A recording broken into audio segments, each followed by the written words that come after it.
আমাদের বাংলাদেশে প্রসিদ্ধ 16টা বাক্য এটা ছড়িয়ে পড়েছে। কয়টা? 16টা বাক্য, যে বাক্যগুলো কুফরি বাক্য। নাউজুবিল্লাহ কর। কুফরি বাক্য মানে বুঝেন?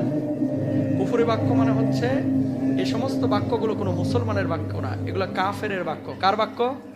কাফেরের। এগুলো বুঝে শুনে যদি আপনি বলেন, আপনি কুফরের গুনাহে লিপ্ত হয়ে যাওয়ার সম্ভাবনা আছে। নাউজুবিল্লাহ কর।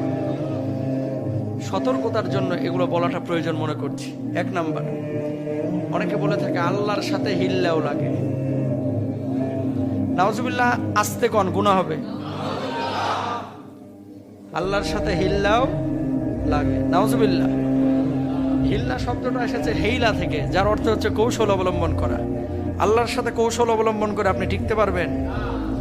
আপনি কৌশল অবলম্বন করে চেয়ারম্যানরা ফাঁকি দিতে পারেন, পুলিশরা ফাঁকি দিতে পারেন, আপনার বাপরে ফাঁকি দিতে পারেন, আপনার গার্লফ্রেন্ড বয়ফ্রেন্ডকে ফাঁকি দিতে পারেন।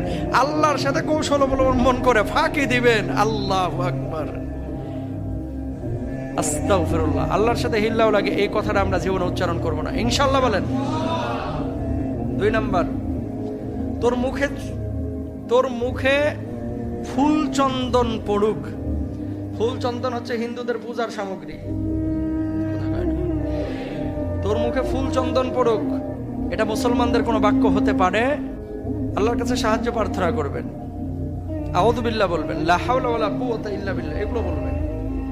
তোর মুখে ফুল চন্দন পড়ুক এটা বলা যাবে না। 3 নাম্বার, কষ্ট করলে কেষ্ট মিলে। কেষ্ট হিন্দু দেবীর একটা নাম। কিসের নাম? হিন্দু দেবীর। তা আপনি কষ্ট করলে কেষ্ট মিলে, যদি হিন্দু দেবী আপনার মিলে, আপনার লাভটা কি? কষ্ট করলে সুখ মিলে, এটা বুঝাইতে চায় আর কি। তো এই ব্যাপারে তো আল্লাহ কোরআনে আয়াতি নাজিল করেছে, ইন্নামা আল উসরি ইসরা। ঠিক কিনা? নিশ্চয় কষ্টের সাথে কি আছে? সুখ আছে। তো যেখানে আল্লাহ বললো যে কষ্টের সাথে সুখ আছে, সেটা বলেন, কষ্টের সাথে আবার সুখের জায়গায় কেষ্ট মিলাইলেন কে?